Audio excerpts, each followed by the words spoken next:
Thanks for the introduction. So, yeah, I've been in this business for a long time, and I got pushed into teaching for Westcott about over 30 years ago. And I had already owned a lot of the Westcott products. And so you can't buy me, you can't buy my brand. I'll use your product if I like your product. Well, the reason why I stuck with Westcott for all these years is because it was one of the few companies that I could talk to and say, why don't we do this? Why don't we do that? And they were making products for the photographer. If you think about all the brands that Westcott has, shoot-through umbrellas, shoot-through softboxes, LED lights and strobes and everything you could possibly think of, I ran my whole business, my whole reputation off this company and all the products they have for 30 years.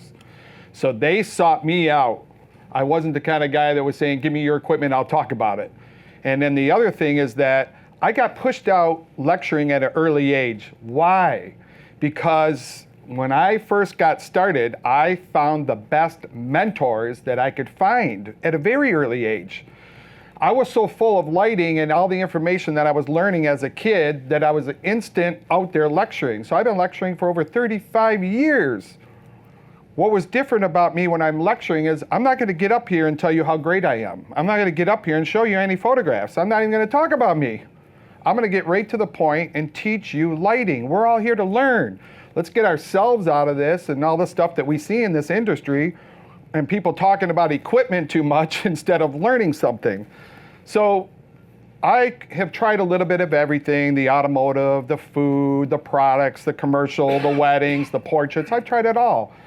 The majority of my business was doing portraits. You know, if you think about going to the dentist and the dentist has a customer every hour for every day for 30 years, you got to figure I photographed a lot of people. So if I'm up here and I'm talking, it's not just because I just read a book. I didn't just read a book and teaching you from a book, like a teacher with no experience. I have over 35 years of doing this every hour on the hour.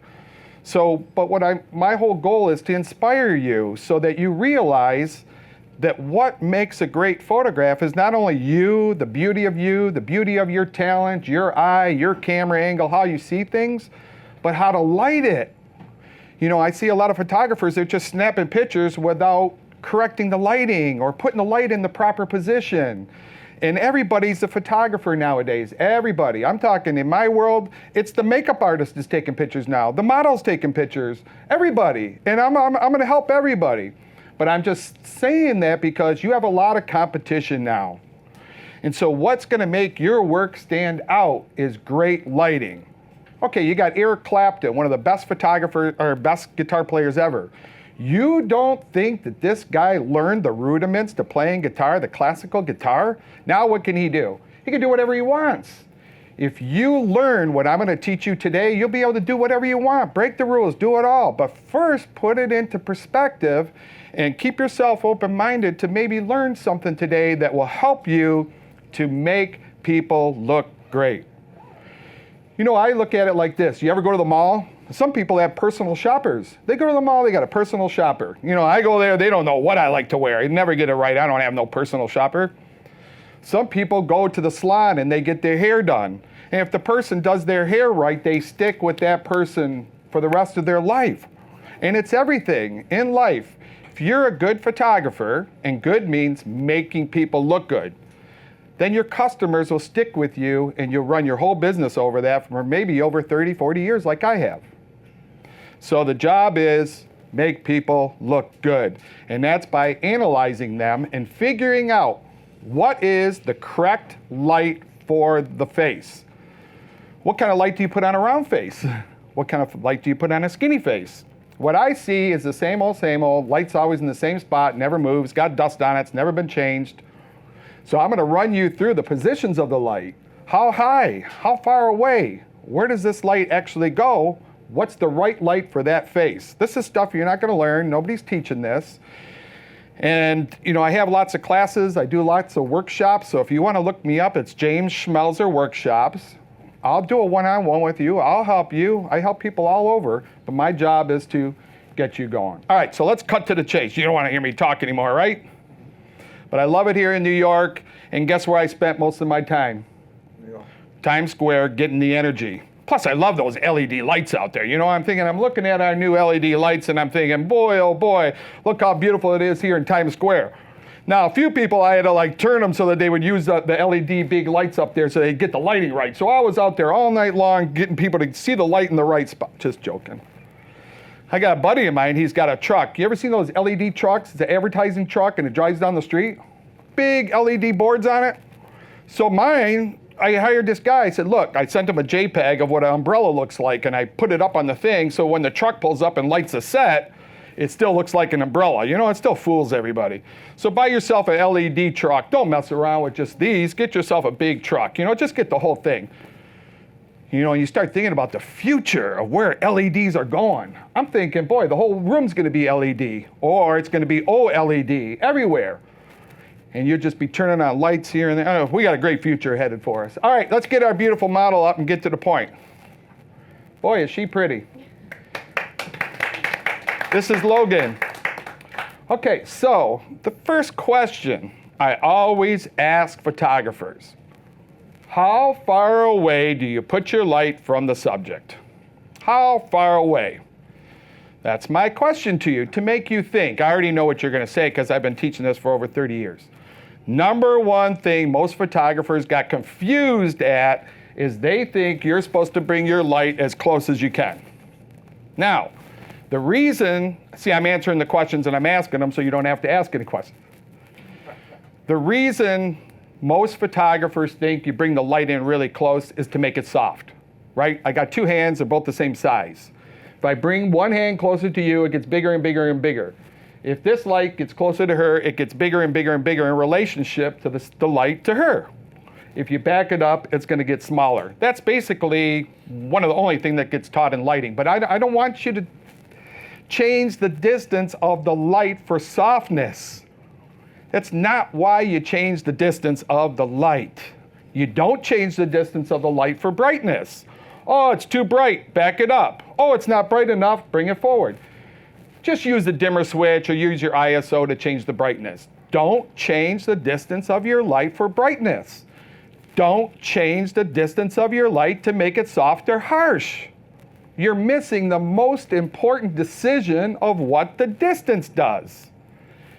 Softness is size. Just buy a bigger one.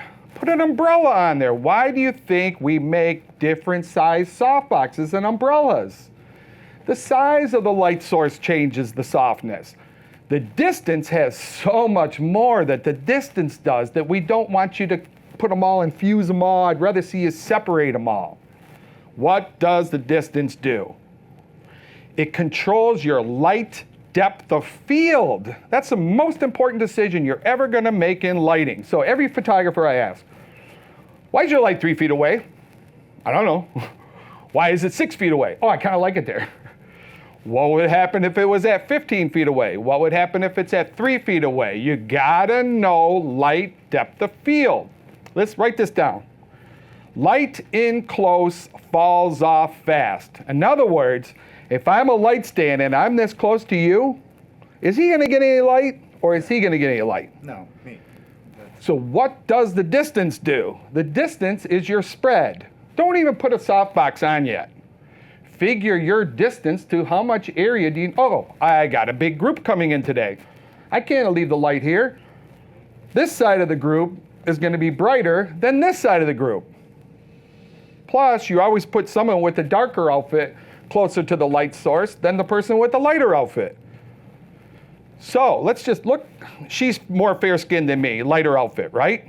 Where would you put the light? Would you put it on this side and let the light hit her first?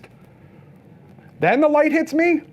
Isn't she gonna be a lot brighter? So remember, get off the part where softness and harshness, it's confusing you and it's gonna mess you up.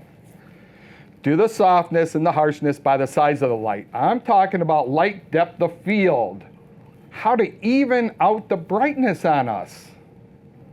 Okay, so how would you make us both the same brightness? Light a little bit further away. Yeah, but she's still brighter than me anyways. Look at her skin compared to mine. I'm a little bit darker. Use a different light or you can be... Switch us both. Switch us. Okay, now, if the light is the same distance to both of us, we're both getting the same amount of light, I'm still darker than she is. if you brought the light closer to me, I'd get more light than she would. Light in close falls off fast. She's going to go dark. Your whole world for the rest of your light is manipulating the light depth of field. All right, you're in this room. You're going to take a picture of this beautiful girl. You don't like that wall behind her. Well, wouldn't it be cool if you could make the wall go dark? Why didn't you just bring the light in so close that the wall went darker? I can't show you that now because all the lights are in the room. That's okay. You can leave them on. You got what I'm trying to say? Now I hired you to come and take a photograph of her in this beautiful house or room or whatever it might be. You got one light. If you listen to these people that keep telling you, bring it in close, bring it in close, bring it in close, what's going to happen to the room? It's going to go dark. You're the photographer. Don't listen to this. Change the softness by the size. The distances fall off. In your career, my career, this is stuff that happens every single day. You get to the job, whoa, this place don't look so good. What are we gonna do? Hey, we're gonna bring the light in so close the room goes dark. Oh man, we're on location. This person's much darker than the other person. What are we gonna do? We'll bring the light closer to the darker person, make the lighter person you're evening it out. I don't care if you're photographing food, you're photographing products. The distance controls how much area you want to cover. Are you guys getting that? Does that make sense? So what's the correct distance? Depends on how much area you want to light. Okay, if you like your light soft and you need to back it up to cover the whole area, then increase the size of your light source. I've been doing this for so long, most photographers thought that diffusion is what makes lighting soft. They buy a flash and they put a little white thing on front and they go, look at my soft lighting. That is not soft lighting. Diffusion does not make lighting soft. The size does. It could be a super silver umbrella, but if it's bigger than the flash, it's a lot softer. Diffusion does not make lighting soft. What does diffusion do? If you look it up in the dictionary, it says it spreads your flash. So if you bought a speed light was intended to be on your camera and shoot at parties, right? And when you put the fisheye lens on, the speed light wasn't spreading wide enough. So they tell you to comes with a diffuser. Put the diffuser on when you're using your fisheye or whatever. So diffusion on your light is to spread the light. We use it on soft boxes to make the skin look more matte. Shiny umbrellas, like silver, make the face shiny. White umbrellas make the face look like you put powder on them. The size of the light source controls the shadows. How do you know if the light is soft or not? Like let's say I hid this light, or any light that I'm using, and you're looking at the photograph. How would you know what I used? What is it in the lighting that tells you that it's soft? Okay, so what kind of shadow is it? Okay, so what is a harsh shadow? This too. Okay, so watch this. We're going to photograph this girl, and this is when you're going to get in trouble, and you're going to do a group shot. So it's hard because I have a dark shirt on, but if your light's there and it's on a 45-degree angle so that you got form and roundness, because photography is not three-dimensional, lighting makes it three-dimensional, is her shadow going to fall on me? You're in a group, and shadows are going to fall on people. You know, they're at a wedding, and they're taking flashes, portable flashes, and they're aiming them directly into the wedding. You're telling me that if I'm in between your speed light and you're shooting this person, my shadow's not going to fall on that person? That's why I don't ever aim speed lights or portable strobes. I bounce them so that they hit the whole wall and they come back with soft, gray shadows. Don't aim them straight unless you've got a clear view. She's going to put a shadow on me. The bigger that light source, what's the shadow going to be? A lighter gray. So it's not only the edge transfer, it's how bright is the shadow. Is it black? Is it a medium gray? Is it a lighter gray? So whenever I went to a wedding for all those 35 years or whatever, I used big, huge soft boxes, big ones. Because I knew when I had to do the bridesmaids, and I do ethnic weddings, so there's 12 girls, there's 15 girls, there's 25 bridesmaids. You know what I mean? And then you got to do a group shot, and you need even lighting. So the bigger that light, the softer the shadows were in the groups, and they weren't falling on people making missing information. Does that help? Got me? Okay, cool.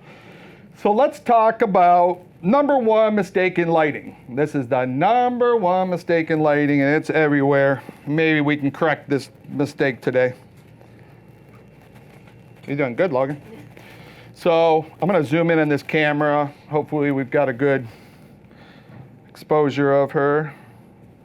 Looks like it's a little bit bright.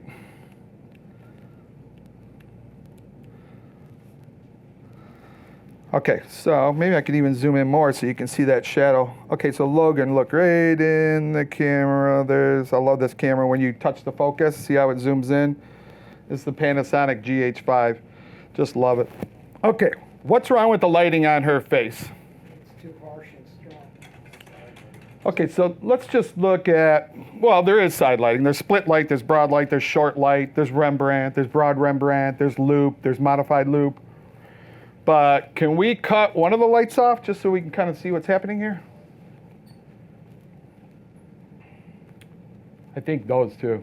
You don't have to see me. All right, Logan, look right in there. Logan, turn your face to your left a little bit. I know the shadows, yeah, come back a little. Right there, right there, right there, perfect. I know the shadows are harsh. We're not worried about that right now. We're looking at what is the shadow? What kind of shadow is it? See the shadow from her nose? See that little point right there? Where is that point at? Is it at 3 o'clock? Is it at 9 o'clock? Okay, it's not at 10, 11, 12, 1, 2. She had a catch light in her eye. It's not at 10, 11, 12, 1, or 2. Number one mistake in lighting to this day is photographers do not raise their light up for the proper height.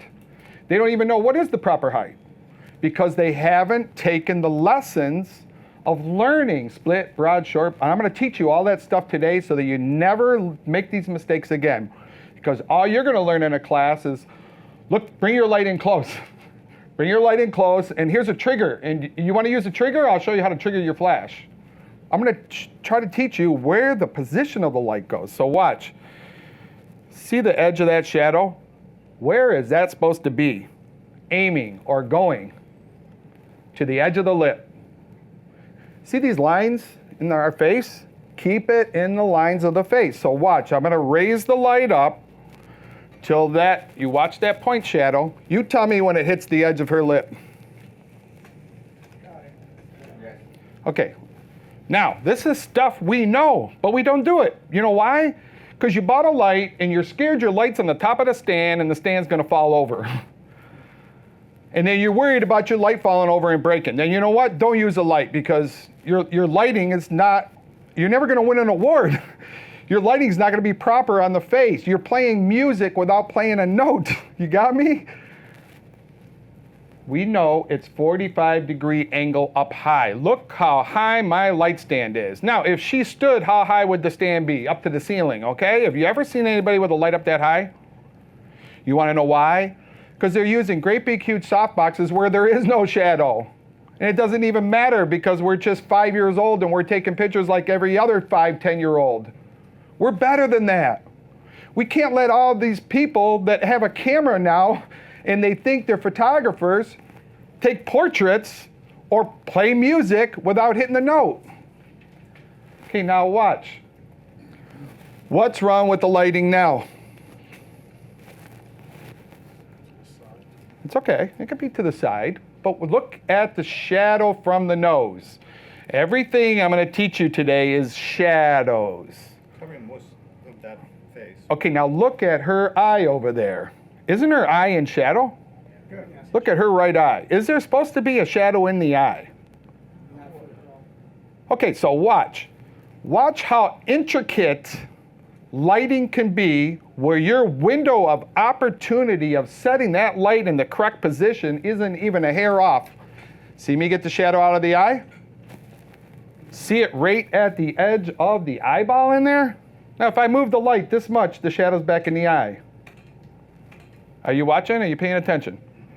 Okay, so if you have a portable light and you don't have a light bulb to see what you're doing, like people with speed lights or portable lights, this is what they do. They just angle it in because they don't have a light to see what they're doing. See, when I got started, 16, 17 years old, I bought lights that had a light bulb so that I could see where does that light go, because you're not going to walk up here with your speed light and have it in the correct spot. It's for a different application, but it's not for studio portraits. When you get into studio portraits, you need a light bulb, because look, here I am. If I move it this much, you're doing good, Logan, keep looking in there. If I move it this much, the shadow's back in their eye. Do you see the shadow back in the eye? Okay, so how far, we talked about how far away your main light is. Is it 5 feet away? Is it 10 feet away? Is it 15 feet?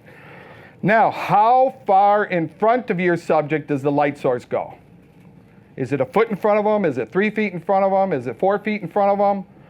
Don't you think I already thought of building a mat that goes on the floor with an X on it, and you buy my mat and you put your light on the X? Don't you think I already thought about that? Why would that never work? Because everybody has a different nose. So you know your nose is not that cute at the moment. It might be a little bit bigger. So take your finger and put it on your nose and make it bigger. Yep. Now is the shadow back in her eye? So how far in front of her does the light have to go to get the shadow out of the eye? I'm going to go all the way. Now put your finger down. Now it's flat lighting again. Do you get what I'm trying to teach you? There has to be a shadow on the side of the nose, right up against the edge of the eye. So what I did is, I've been doing this for so many years, I could turn the light off and put it in the right spot because I've done it a million times. I don't need to have a light bulb to do that, but if you're just getting started, you should have some kind of studio light like our Flex, LED, a constant light that you can see what you're doing. And you can adjust the light, and every face is different. And every face is going to have a different position of the light. Then there might be bumps on noses. There might be big ears. There might be bald heads. Look at me. I need the right kind of light for my face. Different people, like watch this. To light Logan, would you really put the light over here? Logan, I'm going to move your bangs just for a minute. I'm just going to touch your hair. Pretend her hair is here. And we're casting a shadow across her forehead. You got me? Does your main light ever go to this side? Your main light is always, is it still kind of bright? Is it still too bright? Is the main light ever at where the hair is or the part of the hair? I got photographers, they say, I got a window light studio. Okay. So what if the window light is on the other side of the building? What do? Oh, it's easy. I just tell them to part their hair on the other side. Can't do that. If you have a window light studio, best advice I can tell you is shut the thing off. Just close it.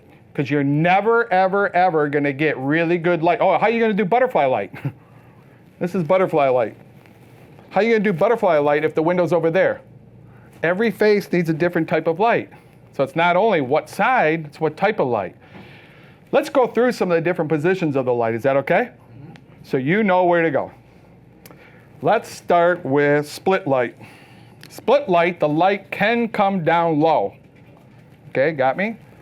And it splits the face in half.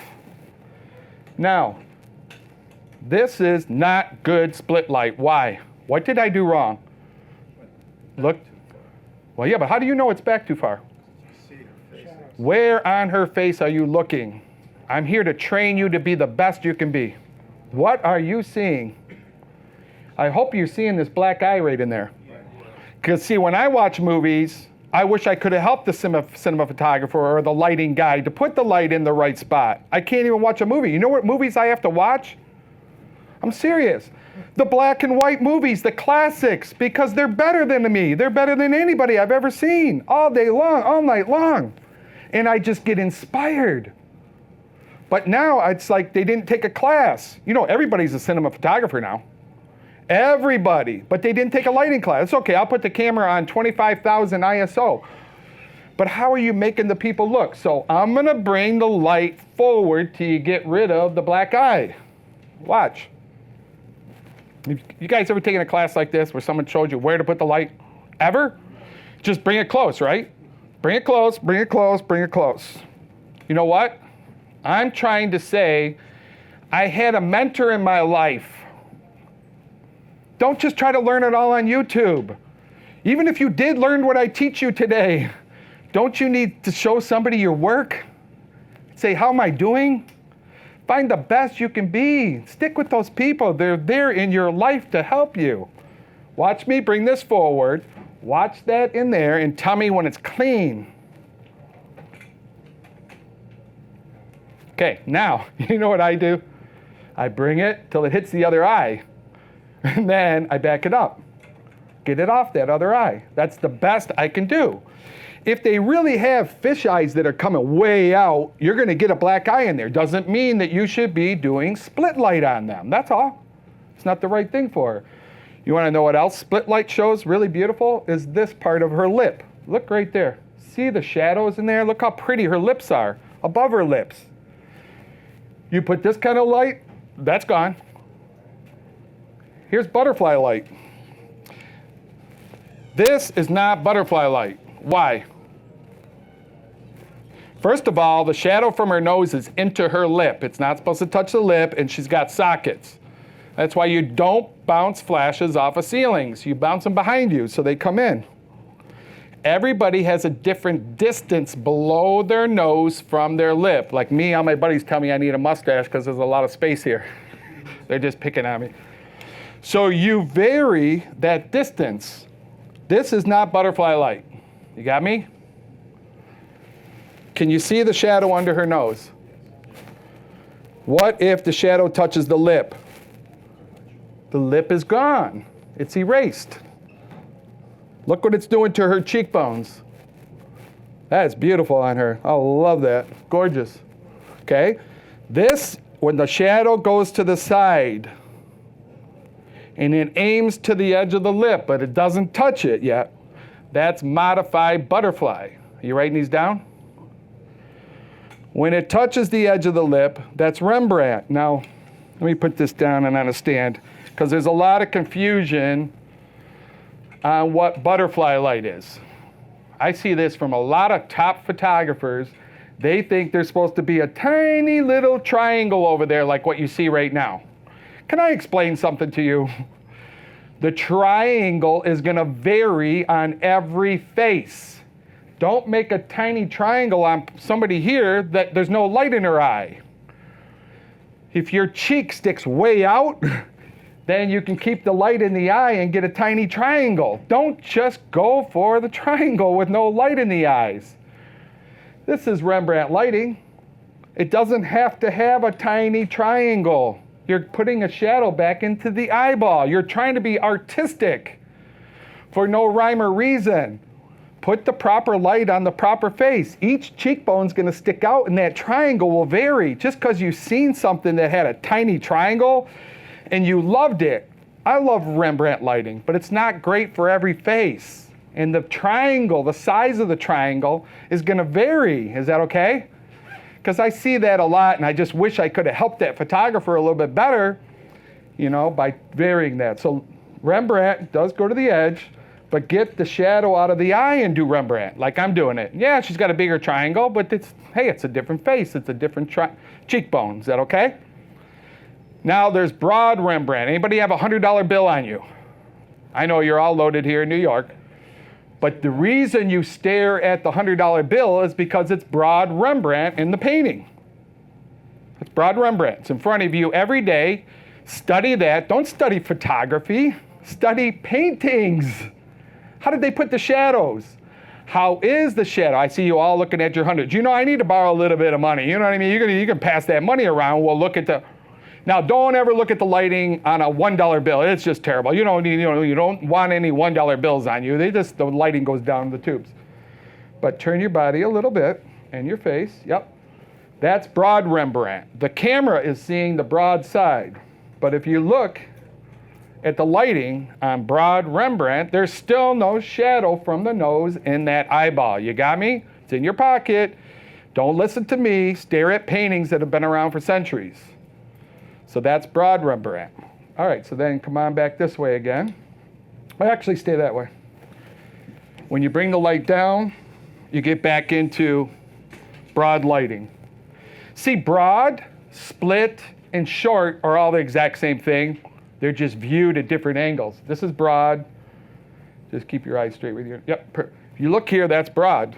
If you came over here, that's split. If you viewed her from way over here, that's short. So I'll turn her so you can see again. So look straight into the camera.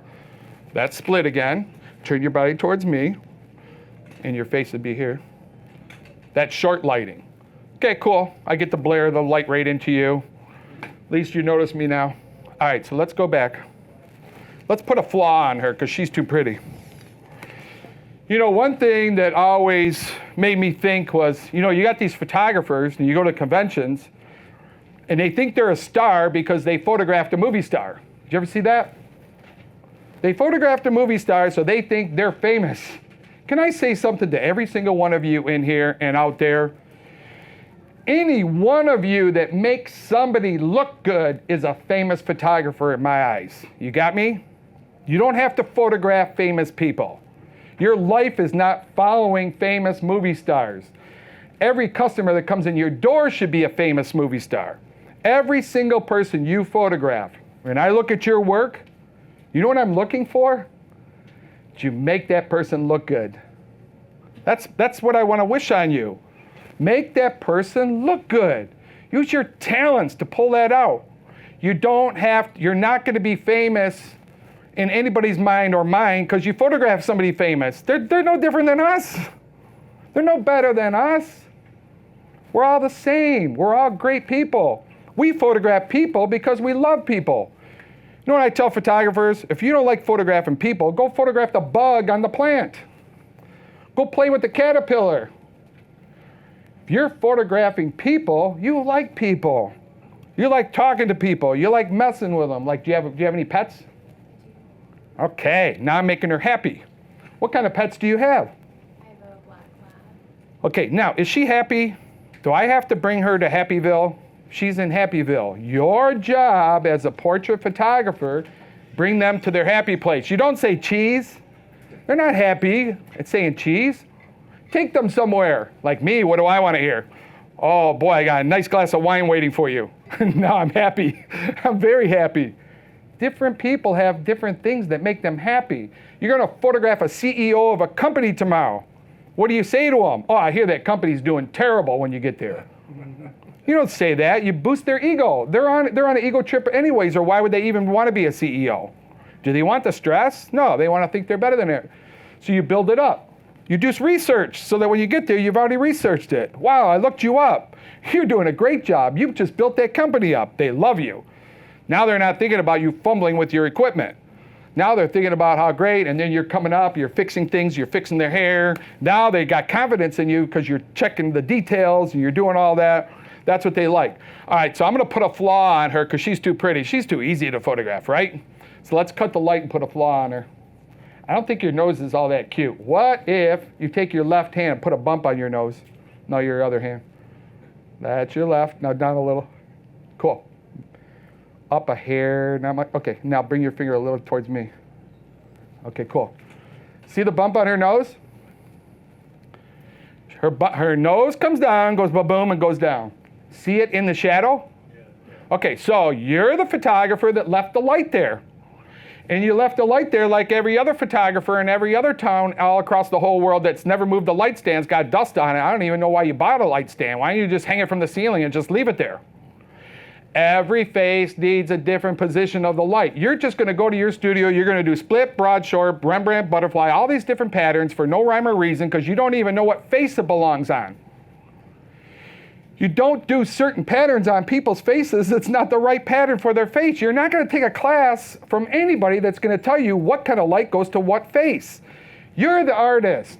You're the one that should know this. You're photographing people. All right, so the saddest part of all this is she's going to walk in and go, I don't like my nose. First of all, you're going to say that's the cutest thing I've ever seen. Second of all, you ever had someone come in and got a space between their teeth? I love that. I think it's great. I don't like my teeth. I'm like, this is crazy. It's cute as ever. Someone's going to fall in love with you because of that. But If she doesn't like it and she's never spent a dime in one studio because you guys aren't moving the light, where would you put the light now that you've taken my class? Move. What's it called? It's called butterfly. It's gone. Put your finger down. You got me? People have flaws. Look at me. I'm a wreck. But I've had master photographers take a picture of me that I like. One guy took a picture of me, the guy that was my mentor. They sent it into the Professional Photographers of America. You know what they said? Can you give me a lighting diagram of how this was done? I just taught at Shutterfest. Anybody ever been to Shutterfest? It's the greatest event you'll ever go to. Sal Sincata Shutterfest. Give a shout out to that guy. I brought in my great big huge Hollywood spotlight. Hollywood, they were flocking to come over. So I took a picture of this guy in a tuxedo. She sent me a Facebook thing today saying she was trying to put her husband's picture on the Visa card. They wouldn't accept it because they thought he was a movie star. Because the way I lit it like he was a movie star with a spotlight from Hollywood. Do you know how important lighting is? Do you know how important it is? Do you know how your images can change if you just get it right? If you get yourself a light, I know you might have a speed light or a portable light. Get yourself a light bulb. And there's a whole nother level of where we're adjusting the lights and we're feathering them. Do you know what feathering the light means? Feathering the light. Most important thing I ever learned in lighting. Watch this. Me and you are going to photograph them. Actually, you're going to take the picture because that's too much work. You know how hard that is on your finger? I can't take any more pictures. It's wearing my finger out. I go get a massage on that finger and everything. I'm going to get one of those Michael Jackson gloves just because your finger is so important. You know, it's worth, just joking. All right, so I'm going to photograph the front row of people. I'm going to aim this at you, right? So I aim the light, and where do you aim the light? Well, most people aim it at the center, right? So if you aim it at the center, it's going to be brighter over here than it is over there. Why? I already know, because the light stands closer to you guys than it is to them. How do you even the light out? No, you aim the light past center. You ever heard of Brooks Institute, one of the greatest photography schools of all time? You know what they teach you on the first week? I wish I would just, whatever. Anyways, the first class was take a white egg on a white piece of paper, a white egg on a white piece of paper, and can you photograph that? I swear, as a whole class, nobody could do it. Nobody. What did the teacher do? Walked in, took the light, turned it, aimed it past center. Feathering the light means aim past center. Aim past center. You're going to light that background. You got a spotlight over here, right? You aim the spotlight at the center of the background. What happens? It's brighter on this side than it is on that side. You aim it past center to compensate it. The only time you don't aim past center is butterfly light. Butterfly light is this. There's no feathering the light. That's straight on. But when you do split, broad, short, Rembrandt, anything of that, we take the light and we aim it past center. So let's cut the light again, and I'll show you this technique. Is that okay? Are we moving along here? Is nobody's falling asleep? Why not? Okay, so let's cut the lights, and we'll show this part. So the hair on your left ear, put your hair behind your ear. Put all behind there. This is going to show to you that the ear is never as bright as the highlights on the face. The ear is as bright as the shadows. So the first thing you do is what? I hope you tell me to raise my light stand, please. Please. All right. Raise the light stand. That's loop lighting, right? Modified butterfly. See the little loop shadow? This is the axis of your light. Where's the brightest portion of your light? Some people, they got the light aimed down there. I had one guy was aiming the light at the ceiling. Tilt the light, that's your axis. Once you've got the position of the light, you feather the light. See how I feathered it? See how this side of her face is brighter than the other side? Now, how do you vary the shadow? I have all kinds of stuff in my studio. I can vary that edge with little fingers. I have diffusion claws. I do all kinds of stuff to vary the edge of that light. The distance of your light will vary how sharp the edge is. You know, you're gonna go through all these questions later on when you get home. How far away should the light be? How do I make the edge transfer a little softer? How should the edge of this box be?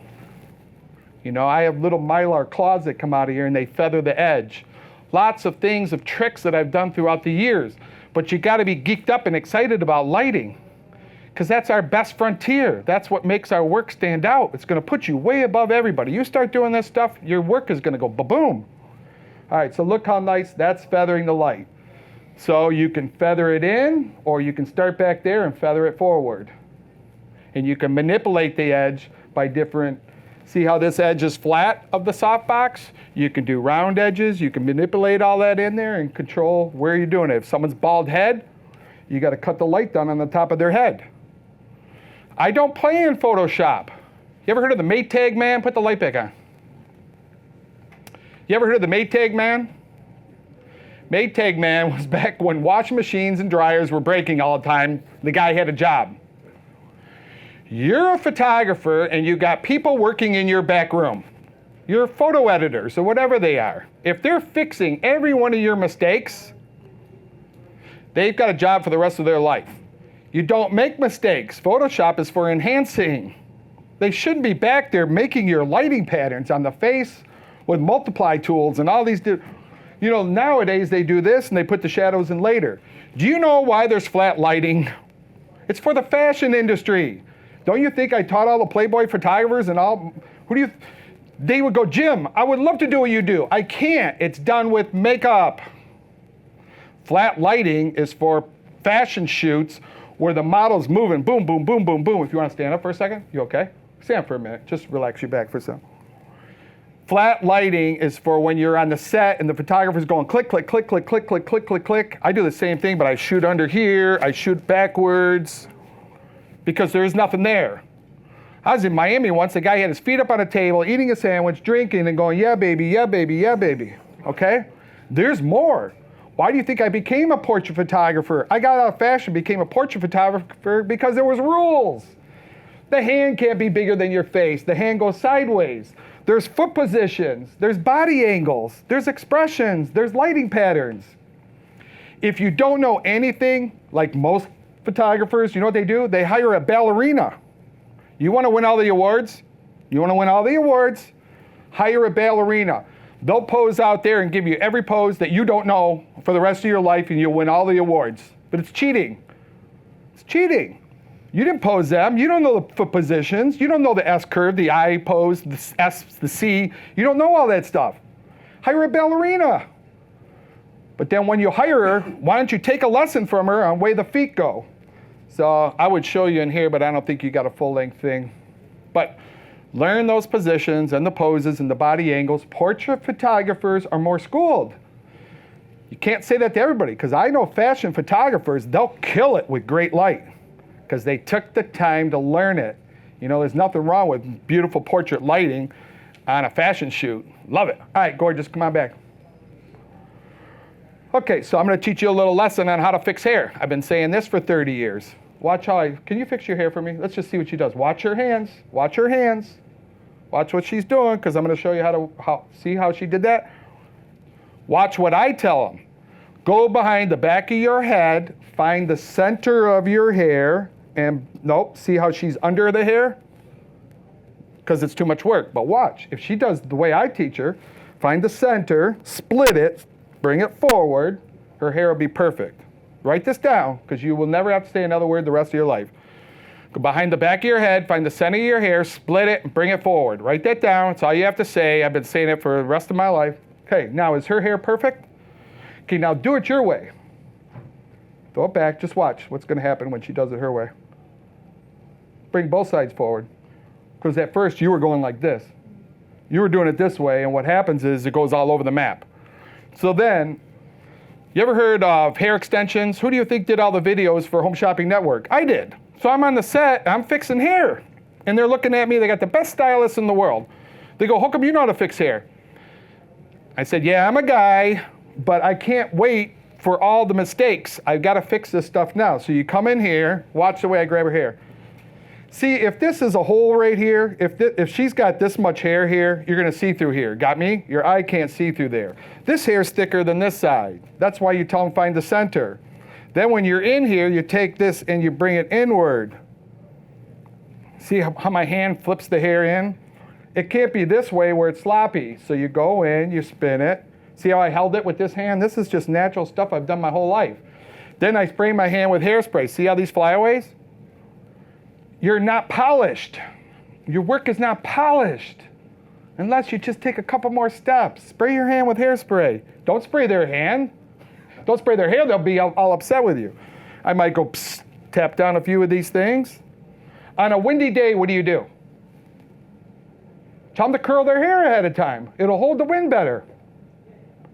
You know, these are all the things you live and learn. You go out there and then the wind's blowing, you can't shoot in the wind. I don't care if it's sunny or it's raining, whatever, I can deal with just about everything. I can't deal with the wind. I can't fix, you're gonna draw every strand of hair in Photoshop? Really? But if they curl it, it'll make it so it's stronger in the wind. Then you just look, you ever try to do a big, see, a lot of the work you see now is only on an iPad. It's only on your phone. You're not doing big, large portraits. If you start doing big 30 by 40s and you see one little strand of hair in there, ruin the picture. You try fixing one strand of hair across a face because you didn't pay attention. You know, so that's some of the stuff. Then you poke them in the back, get them to sit up real straight. Then the body's never straight to the camera. The body's always sideways, so you turn the body away from the light. See how that one strand of hair? My eye constantly goes ding, ding, ding, ding, ding, ding, ding, ding, ding, ding, ding. What could I have to fix? So that's a part where you don't want to touch somebody. Because especially if you're a guy, you can't touch girls if you're a guy. You could use their hand maybe, but you need someone in the room. So right here by your armpits, one hair that's caught. Got it. Now push the hair towards your armpit. If people have bare shoulders and their armpits are showing, you push the hair and hide that. If they're sideways to you and they got a bare shoulder and this crunch here is showing, you fix that. You hide things with hair. How's her sleeve? Is the sleeve twisted? You straighten the sleeve. Is this wrinkly? Does everything look good? Some people just need a little pat on the back because they're nervous. They're nervous because you're uncomfortable yourself. So if you're uncomfortable, you're not sure about them. You know, we have a hockey team in my town, Detroit. Hey, I'm from Detroit, and the photographer didn't show up. They asked me to do some endorsements with the top hockey stars. Do you think I got there and said, "What's your autograph? Who are you? Oh, I'm nervous." No, I walked right up. I already had my light. Bing, the light's on, everything's set. Hey, how's it going?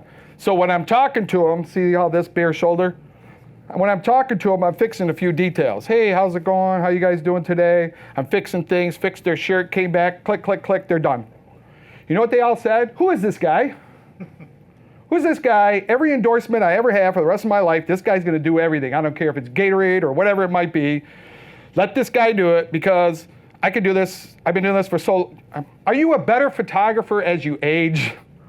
I think you're just faster. I mean, I can look back in my early days. I think I still had the same eye, but I think now I'm a little bit more quicker at what I do. I already know where the light's gonna do. I already know how far away it's gonna be. You know, I already know what the exposure is gonna be. If you don't know the exposure ahead of time, meter it before you get there. Like, are you guys going on set and using meters? When you get there, do you meter everything? Are you using speed lights? Okay, so let's just say this is a speed light. And your speed light is always arm length.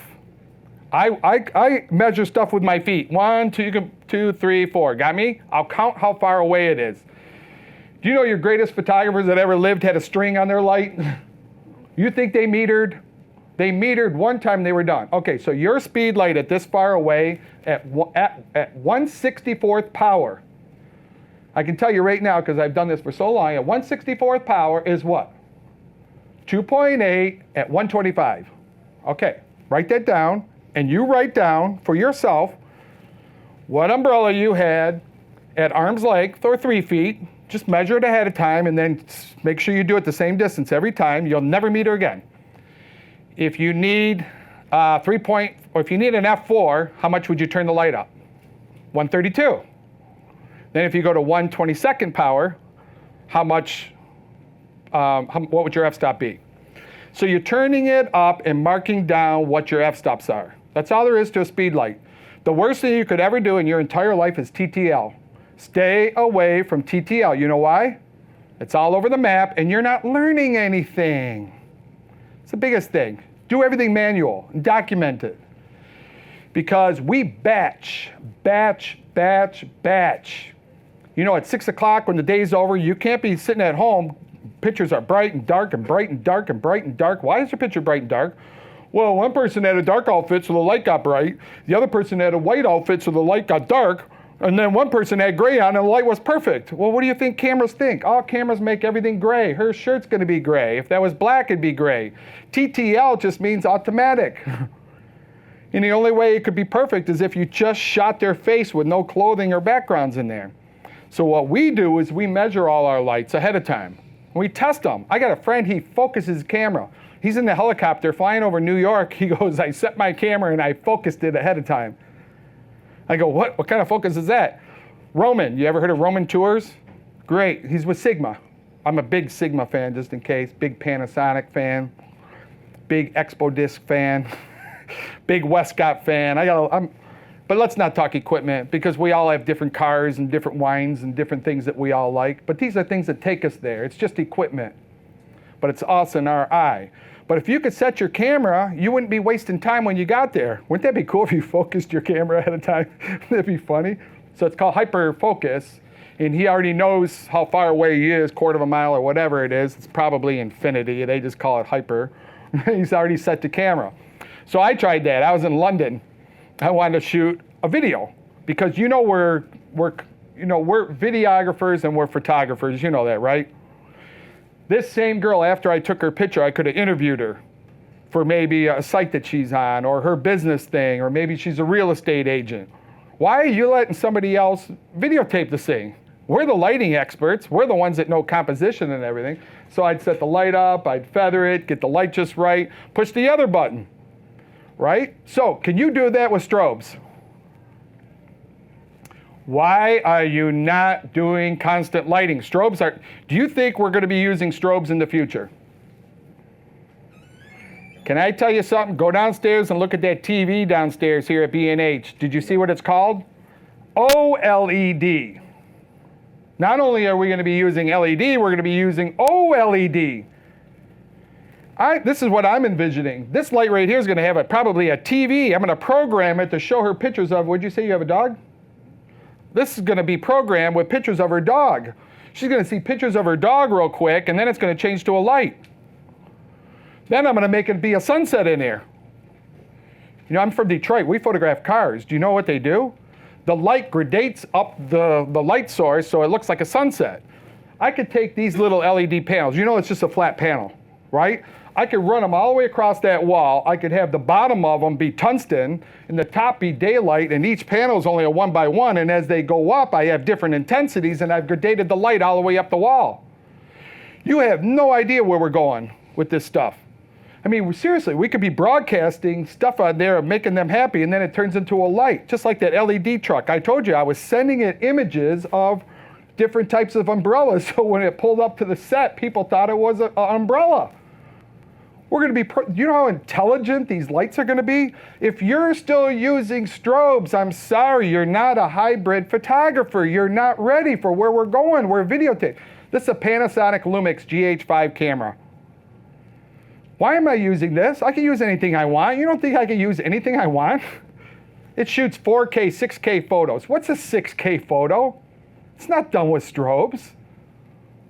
How many frames are there a second? This thing here will shoot 120 frames a second. You think a strobe's going to do that? These are all movies. All right, you ever photograph a wedding? Okay, I think I'm a cinema photographer. So the bride's the bride's coming up the aisle, right?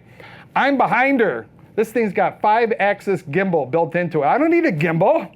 The chip moves around. Okay, so I'm behind the bride, right? And I'm creeping up the aisle behind her, shooting that. Didn't I just block all the other photographers? It's okay, because I'll just pull a frame out of there, and you're going to be pulling frames out of your video and making all your wedding albums out of it. Not with strobes. There's a purpose for everything. Westcott's got tons of different equipment. I'm just telling you, let's be ready. Do you know that I'm on Creative Live? And you know what my class on Creative Live was? I don't know how many years ago. And you know what it was on? Constant lighting. And guess what? They weren't ready for it. I was ahead of my time. They weren't even ready. You could have seen me on there. You could have saw me. Kelby Training. I'm also on Creative Live. There's a few other ones. It was on constant lighting, and nobody got it. They didn't even know what constant lighting was back then. Now you go to the trade show, it's all go downstairs here in B&A. Did you see how much of it is constant lighting? All right, let's get ready, because if not, and you're not preparing yourself, you're not going to be taking photographs. You're videotaping. You're doing 4K. You're doing 6K. The cameras have image stabilizers in them now. This is great. Wi-Fi, everything we want. It's great. Now, you want to see something even easier than this? You ever see one of these things? Do you know what this does? This turns your camera into a light meter. Yeah, it white balances. Turns your camera into a light meter. So watch this. I'll take this off this tripod. And I'm going to show you how to set the exposure. It's going to be a little bit manipulated by the lights in the room, but that's okay. I'm going to take the lens shade off. So I'm going to put the camera. This is what I do. If I didn't check on my lights ahead of time, like I told you. Set them ahead of time, remember? So when I'm on set, I put my camera on aperture priority. Aperture priority. The first decision you make is, what aperture do you want to shoot this at? Well, if it's a product, it might be f16, right? If it's a face, it might be 2.8. Or if you're really cool, you got a 1.4 lens. Doesn't matter. So let's just say I'm going to set it at 2.8. So I'm going to set my aperture right now at 2.8. If this is an incident meter, it goes where the incident is. Got me? If you put your camera behind it, it'll turn your camera into an incident meter. Because cameras need a gray card. Just aim it at a gray card. If you don't have a gray card, use this. Put it here, take a picture, boom. Now, I need to put the info up on the screen. That might be a little bit of work for you guys to see that at home. So let's push play. Let's do this again. Aperture priority. Take a photograph. Oh, it says it right there. See 3.2 at 100? See it down on the bottom of the screen? So it's reading it on automatically already. So I could just put the camera at that on manual. You got me? One more time. Put this. See right now, it's 3.2 at a 50th. It's not reading her correctly. With this in front, it's reading 3.2. You don't have to take a picture, or you could. Sometimes I take a picture and see I push play and see what it took it at. So it said 3.2 at 100, so I put the camera on manual at 3.2 at 100, and that should be the correct exposure. What else you can do is, on this camera, you push white balance, and you got to go to custom, which you can see. Push the select white balance, take an image with this at her face, and it white balanced the camera. And the only reason why I use this thing is because it fits in my pocket. You got me? Easy things, easy places. Now, if we already know that the light source is 56K, did I need to white balance? No. But what if you're in a room or outside where there's trees? And now the tree is reflecting green light on your subject. You got to white balance. There's red carpet in here. You got to white balance. This is gray room. You don't need to white balance in here. Just put it on 56K because that's what the light said. If you're on a location where light's bouncing everywhere, and you think you're going to sit in Photoshop all day long and try to figure out the contaminations of light, like tungsten, like if the lights are on in this room, tungsten light against your daylight, you're going to have a lot of issues. So little things like this can help your life. I only show things that are inexpensive. Expo disc, I think they're $40, somewhere around this. I was the first one to tell you to use it as a meter. I couldn't even tell you how many years ago. You know what else it's good for? If you push play and that image comes back up on the screen, it'll tell you if there's dust because you're photographing something up close to tell you if you have dust on your chip. It's a white balance, it's an exposure, and there's no batteries. Doesn't cost anything. Fits in your pocket. You guys videotape weddings? You photograph weddings, right? You got a video crew with you? You get to the wedding, what are you going to do? You're going to let the video guy turn his light on and you use your flash? If you're me, the video guy works for me. If I'm flashing and he ain't got no video light, what, my work looks great and his doesn't? It's a reflection on me and my company. So when I go to the wedding, I come in with this. Do you want to see what else I just made? Look at this thing. You guys have an ice light? Do you know why you have an ice light? Because it's battery operated. I just got this bracket to come up with a brighter light source because 4 of these, see, this is what they don't tell you about lights. Most lights, even if it's a strobe, if your strobe is 600 watts, how far away can you use your strobe outside? 600 watts, what's your setting? It's 2.8 at 8,000, it's 2.8 at 4,000, whatever it might be. So 600 watts is 4 feet away. So if your light was out of the frame, do you know how many photographers clone their light stand out of the frame? Just take a guess. How many photographers do you think had to leave the light in the frame because it wasn't bright enough? So then if you double the distance, you double the power of your light. So how many watts would you need at 10 feet away? 1,200. How many watts do you need? Do you know we just did a furniture catalog? We had 5 4,800 watt strobes.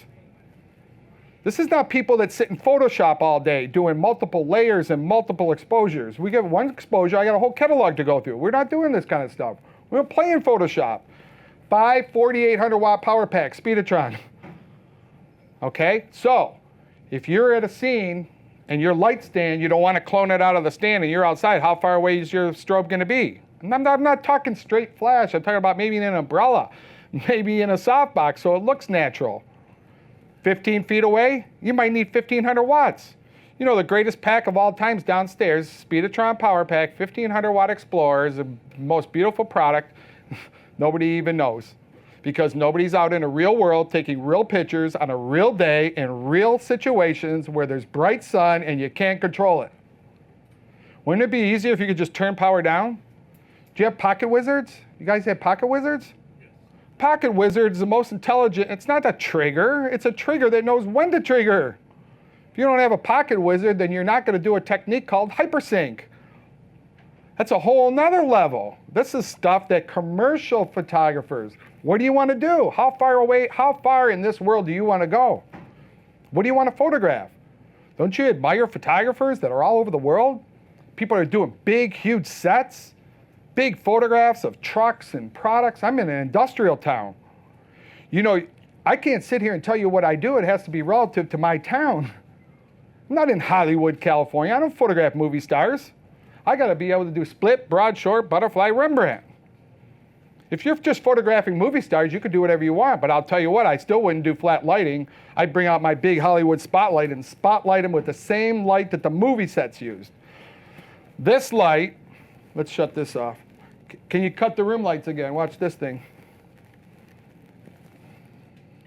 Unplug the camera, put it back in. Unplug the camera? Yeah, oh yeah, lost its signal? Lost the signal. How do you know you're supposed to do that?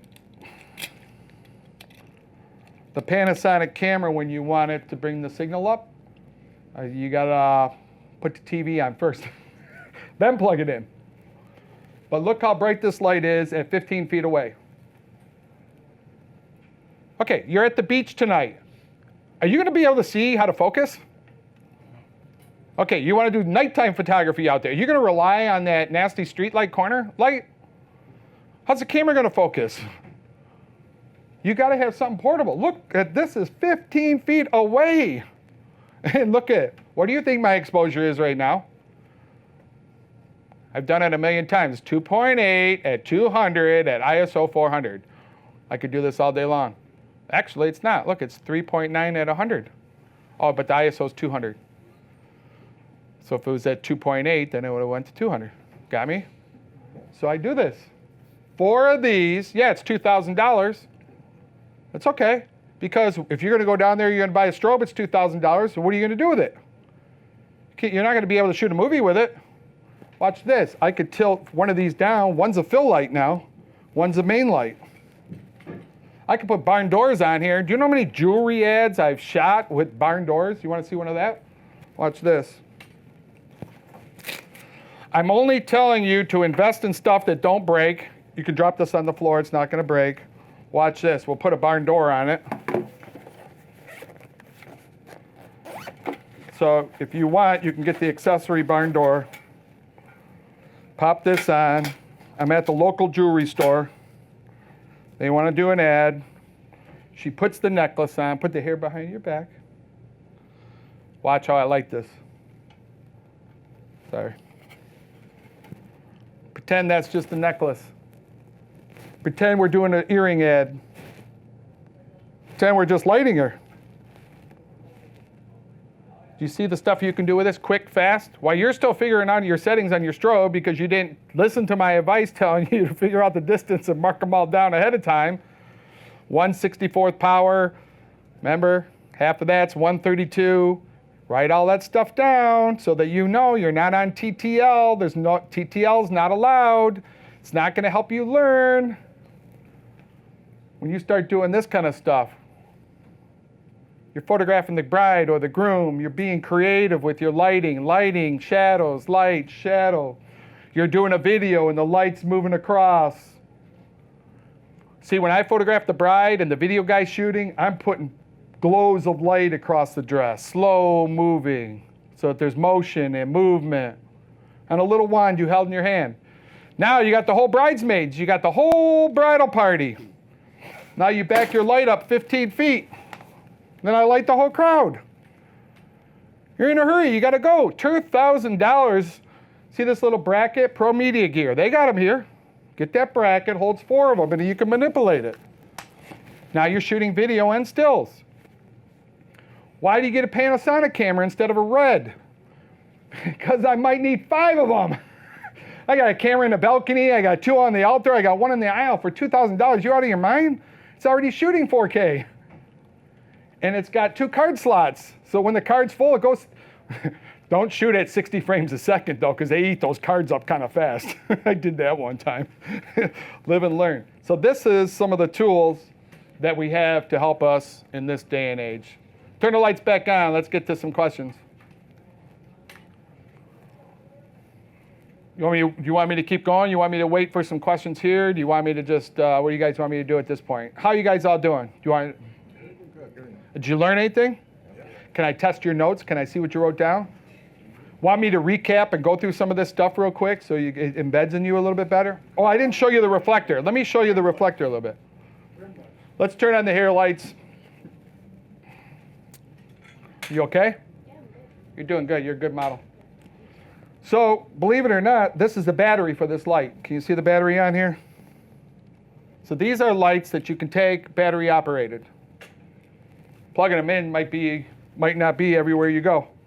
I usually put one of these on each side so that I'm lighting both sides of the hair. I'm going to bring this forward again. When you have your hair light, don't let it touch the face. So you're going to pretty much know it's back here and back here. And you're just going to scoot right through there. See any light hitting your forehead? It's done right.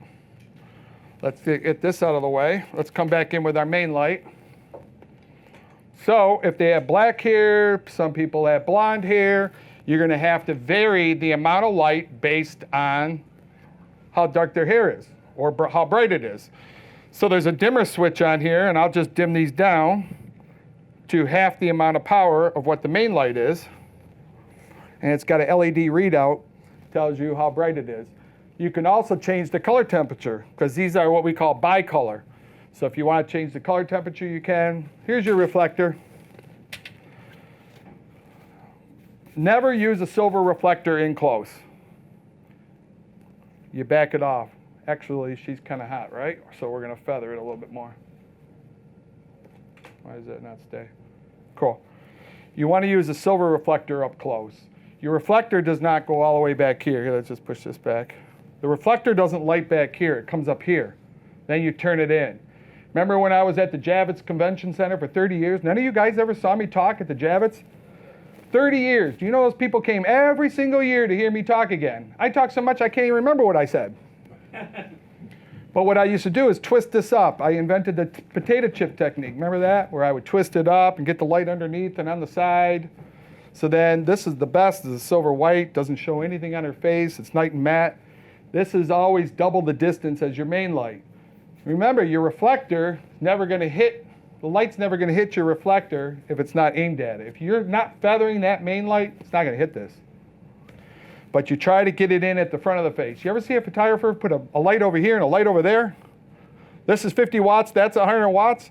The lights they're never side to side. The fill light's always at the camera. Why do you think there's shadows all over that wall back there? It's because the fill light that you're watching the video with is off center. It's casting shadows all over. You know, if that fill light was right here, or these lights you're watching me on TV was right here, you wouldn't see any shadows behind her. No shadows. Fill light fills in what shadow?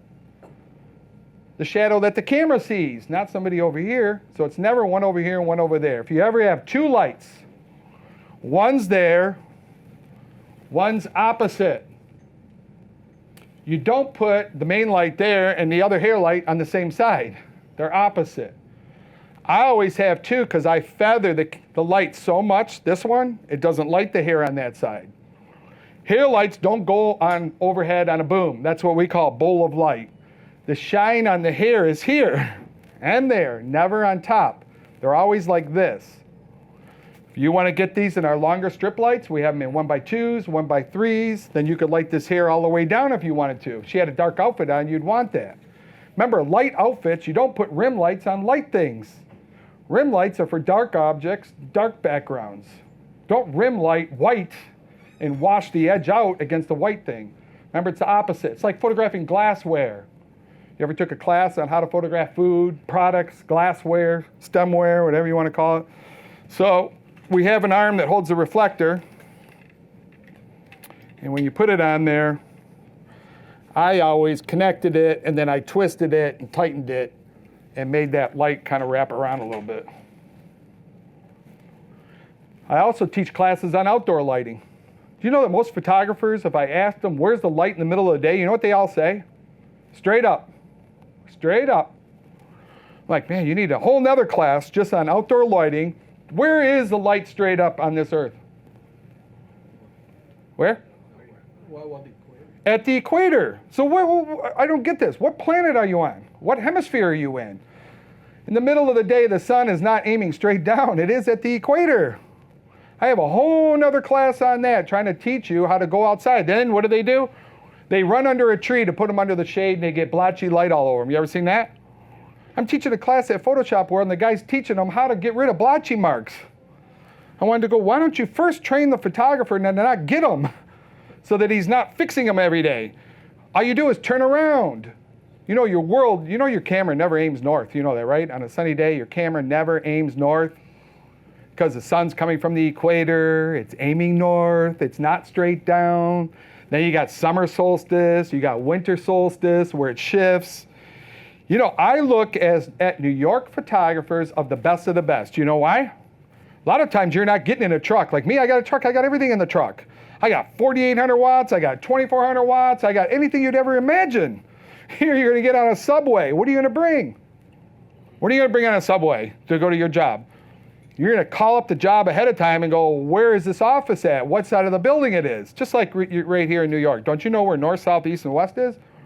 Me, I go out there and I go, look at that gold reflector. Look at that silver reflector. Because here you got buildings reflecting light. So you got to go out there and study the whole shot of what reflector you're using, which is natural, off the buildings tomorrow at what time when you do the shot. And it's cool. You don't have to bring nothing with you. But in my area, where there's not tall buildings, I need to know where the sun's coming from and where it's going to go, where it's going to be tomorrow, and where's the shade. You know, us at Westcott, we make money off of photographers that don't know north, south, east, and west. They buy everything we have. I love it. I'm not going to teach them anything because we keep making money. But I do want to teach them because that's my job. My job, me, is to be in the trenches with you guys. I'm on your side. I'm supposed to be in the trenches with you, finding out what you're doing and how I can help you. And I don't show things that are, I'm not going to get up here and say you need a $25,000 power pack. I don't do that. I never did. I always got in, tried to help us all together as a family. What can we do to do the easiest thing to manipulate this light? Or what's going to happen to us tomorrow in a real world? Come to my house, take a picture of my backyard. Then I get there and they're all in the sun. Oh, I love my backyard. Yeah, you love it, but we don't. And then the little kids are going, Mommy, Daddy, I can't look in the sun. So then you push them over there under the tree, and half the kids are in the sun, half of them in the shade. Then you go, I'll fix this. I'll just blast it with 1,000 watts of light, and then the background goes black. I know, I've been there. I've done it all. You name it, I've been there. And my job is to now pass on my mistakes to you so you don't do the mistakes. So now I GPS them right on the phone. Ma'am, what's your address? Oh, does your backyard get a lot of sun? Oh, yeah, I kind of think so. But I got trees, yeah, but I think it's going to be kind of blotchy. Why don't we go to the park where I can shoot which direction? South, right? So the trees are backlit. Then you put a little reflector and you put the light in, and we got lots of reflectors. You know how easy it is to use a reflector outside? But this is what I see when photographers go outside. They take the reflector, they put it down, and they do uplighting. No, the reflector is up as high as you can get it, and you tilt the light down. It's like a satellite dish. You find the sun, you tilt it in. See, like I'm gonna light you. Find the sun, tilt it down. That's all it is. It's that easy. But everybody's lazy and they don't want to hold that thing up there. Fine. That's why we got you an arm. So you go out there, you put it on an arm. So once it's on the arm, you could pretty much figure out the tilt of it ahead of time of where the sun's gonna be. So this girl here's got light blue eyes, correct? Hazel, whatever you want to call it. You think she can take the sun right in her eyes? The lighter the eyes, the less amount of sunlight they can take. Brown eyes, you can put the sun on them, they're not going to cry, they're not going to wink, they're not going to do nothing. So you take the sun off of them, you put them in the shade. Right? Put them in the shade, the sun's behind. Once they're in the shade, what if the shade is so far from the sun that you can't bounce the sun into the shade? Then you need a mirror. So you don't find the shade a mile away from the sun. You look for the cross line or right where the shade is up against the sunny part, because then you don't have to travel the light too far. Then you take your reflector. I know it's hard in here because you got all the light on, and you bounce the light right in there. Now, this is what I do. It's called flick and tick. Keep the light off. Okay, we're going to get ready. Open your eyes. Think something nice. What's the name of your dog? Blah, blah, blah, blah, blah. Put it on. Click, click, click, click, click. Take the reflector off. That'll help you, because if they start crying, they rub their eyes, you're done. You're going to go home. You're not making any money. You can use strobes out there, but the problem with strobes is that people overpower it too much, and it looks fake. Or they use a straight flash without a softness to it. Outside the sky, open shade. You ever heard of open shade? Open shade does not mean there's a green tree in the way. I'll sell you a tree branch with green leaves on it. You can hold it over your flash and take green pictures all day long. You don't put them under a green tree. Anyways, I can go on and on and on and on and on and on. I appreciate you all your time. I do have some DVDs, tons of them. They're called Unplugged. If you ever want to call the studio, if you look up on any kind of things for me, I have a site called James Schmelzer Workshops. I got another workshop coming up in Cancun with Jerome Hamilton. That'll be a great one on all the outdoor stuff. You can all look me up if you feel like you want to show me some of your work, and I can mentor you or try to help you with all the stuff I've been through. I want to thank Westcott as my main sponsor for all these years of just listening to all the stuff that I ever wanted as a portrait photographer and building every product you can think of. Remember the umbrella? The umbrella. People were shooting into the umbrella, and we said, why don't we shoot through it? So we shot through the umbrella. Why do you shoot through the umbrella? So you can get the umbrella closer. And then in the catch lights, you don't get your light source in it. You know, when you bounce into an umbrella, don't you think that big strobe is going to show up in the catch light? You got a big black dot in the middle. You shoot through. So then we put a backing on it. It's called the halo. Halo is a shoot-through umbrella. It's unreal. It spreads a nice wide throw of light. One of the greatest products. Pop up, no speed rings, nothing. Then we came out with the Apollo, which was the softbox. Pops up. One of them's called the JS for me. Large 50-inch for all the weddings and large groups I was doing. You can aim the light through it. You can bounce a light into the front. They pop up and they go on anything. You can put any kind of portable strobe in there. You can put other stuff in there. The reflectors, we've got full-length reflectors. For what? For full length. Little ones. Gold ones. Gold ones, when you're outside and you want to pop gold light, especially when they have green eyes, you got a gold reflector. So if you get a chance, look up Westcott. Follow us to where we're going with these LED lights, because this is really the future. Constant lights, constant cameras, hybrid photography. Learn your rudiments, split, broad, short, butterfly, Rembrandt. Study the face. What's their best side? What kind of light? You know that butterfly light comes in, sucks in the cheekbones, makes the face real strong.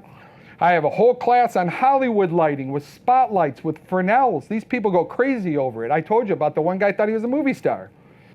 Well, I think I talked enough. Thank you all for your time. We're going to call it a day. I got to go back to Detroit. I call Detroit Detroit. Thank you all.